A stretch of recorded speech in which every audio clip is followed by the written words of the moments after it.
Hi, welcome back to the channel.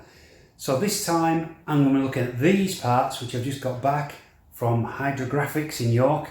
They've been carbon fibre dipped and they look absolutely beautiful. Let me show you.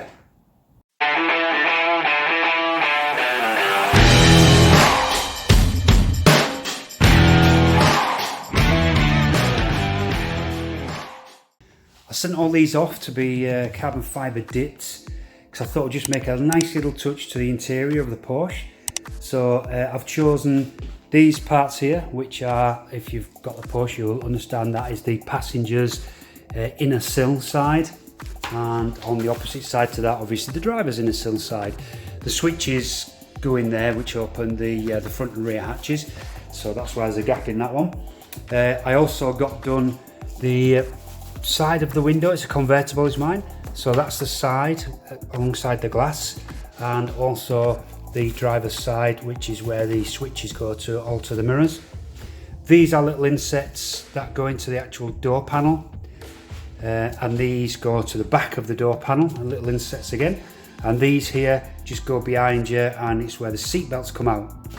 But they're absolutely beautiful. The quality, if you look, I mean, absolutely fantastic. Considering it's just a piece of plastic and they've sanded it down and then carbon fibre dipped it. Not sure if you can get that with the light. You can see the carbon fibre effect on that. And then obviously put a clear coat on top and then polish them all up.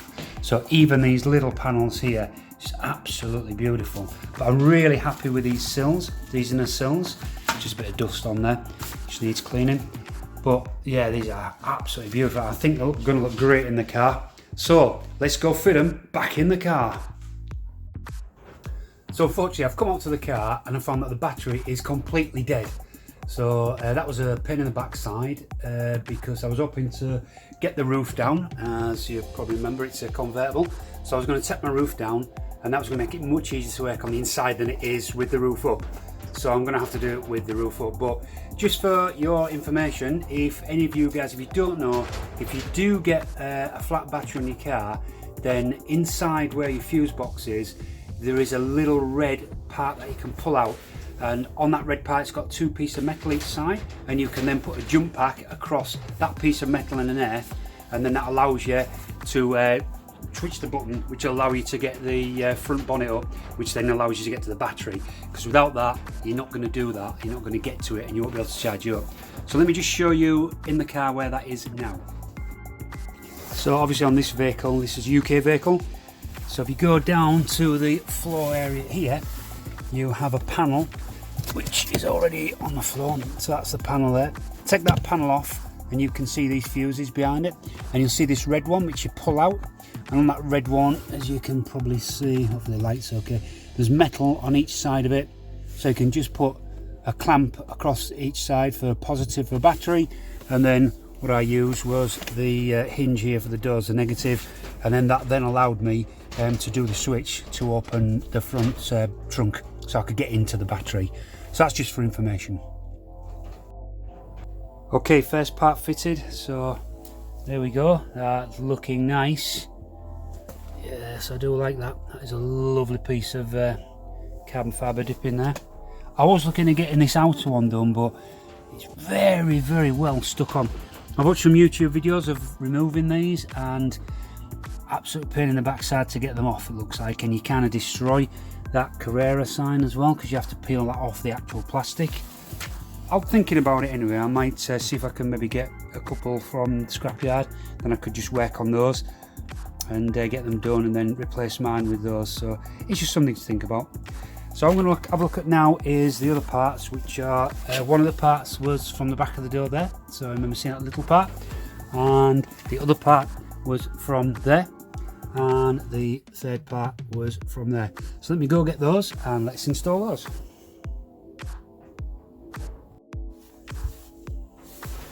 Okay, so now let's do the door panels. So there's 3 pieces to do on here. So we'll start with this one piece here. Look at that, lovely carbon fibre. But that simply just presses into this part here, like that. So, and we then have this part here, which is, this is to go up here. So just covers up the the back of the mirror. So that hooks on at the top and presses in at the bottom like that. And that is beautiful. And then we have one more piece which goes on the back of the door here, which is just that little piece there, and it again just presses in on the back of the door here like so. And that is absolutely beautiful. It just adds little accents to the door. So you just got a nice little bit of carbon fibre there, nice little bit of carbon fibre, not too much. And I think that's looking beautiful now. Well happy with those. Let's go do the driver's door. So again, same small piece, just clips in to there. Lovely. We'll do the back end, small back end piece that just clips into the end of the door.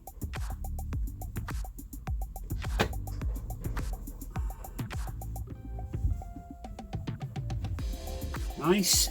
And then a little bit slightly fiddly on this side because we've got the switch incorporated into this one now.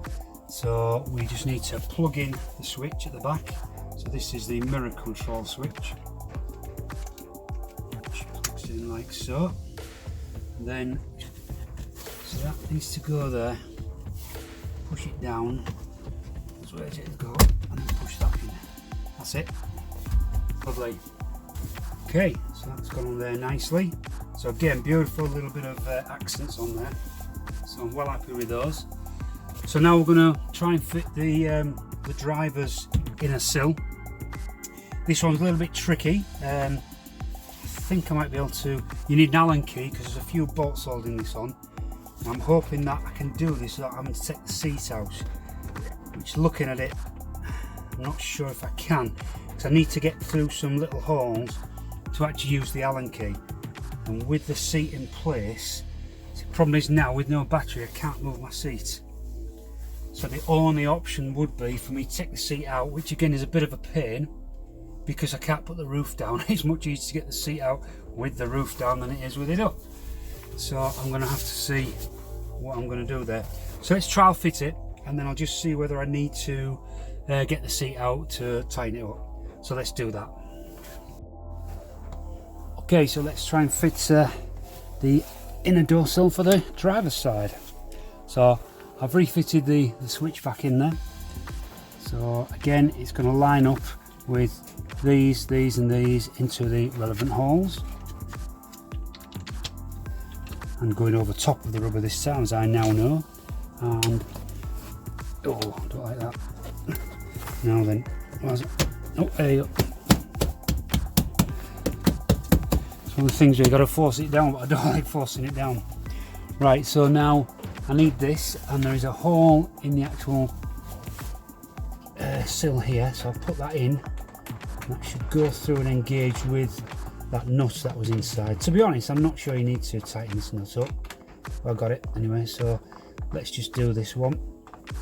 So I might just leave the one near the chair loose, to be honest, because I think with one of these on, here we go, it's tightening. It's just gripping on the actual plastic. So that's got that. So I was going to look at, can I get the Allen key in here? No, I don't think I can. If I force it in, I might not get it out again. So no, I'm not going to bother with that one there, because to be honest, that's not going anywhere like it is like that. So that's that in there, which is absolutely fantastic again. So yeah, well pleased with that, and that's looking very nice. Don't know how much I'm going to scratch it with my feet getting in and out the car. I'm going to try and have to try and be a bit steady. I don't know what that is. That looks like some alloy type rust. I might need to give that a good clean. Get all that off because it doesn't look too good. Looks like it's coming off. So okay, yeah. So that's great. So I'm well happy with that. So that's all the carbon fibre parts fitted back into my car. And really that's the end of this video. That's what I just wanted to show you. It does make a difference, it does look good, and it's certainly worth doing. Yeah, so there you go guys, that's it. It certainly makes a difference, that door now. I love the look of that. Great, them little carbon fibre accents on. Certainly worth doing. Special thanks to Hydrographics at Yorkshire, just outside of York, Castor Malbis. Fantastic, great bunch of guys, great place, check it out. Probably get a good deal there, because I certainly got a good deal on this. I got 10 parts done, cost me about £250 to get those done, which there's quite a bit of work, because the Porsche plastics on the older Porsches, if you look at it, it kind of gets this film on the top, and it's very hard to do anything with it. Even when I was cleaning it and trying to make it clean, you could see this film, you could run your nail down, you could still see that there was some rubber film on there. So it needed a bit of work on it, and the guys at the hydro dipping place said they had to do quite a bit of work to sand all of that down to get rid of that horrible film, to then base coat it, to then actually dip it and then do the clear coat on top. Certainly worth doing. I think it makes a fantastic difference to the car. I love it now. So I'm looking for other things there. I may look at getting the mirrors done, because they do them as well. Mirrors come off dead easy. It's 3 nuts, just 3 bolts, so just take them off and you could whip them in and probably get them dipped. Don't know yet, let's see. But at the moment, that's it for now. So until the next video, thanks for watching, guys. Don't forget to like and subscribe to the channel for more videos like this. Thank you. Catch you in the next one.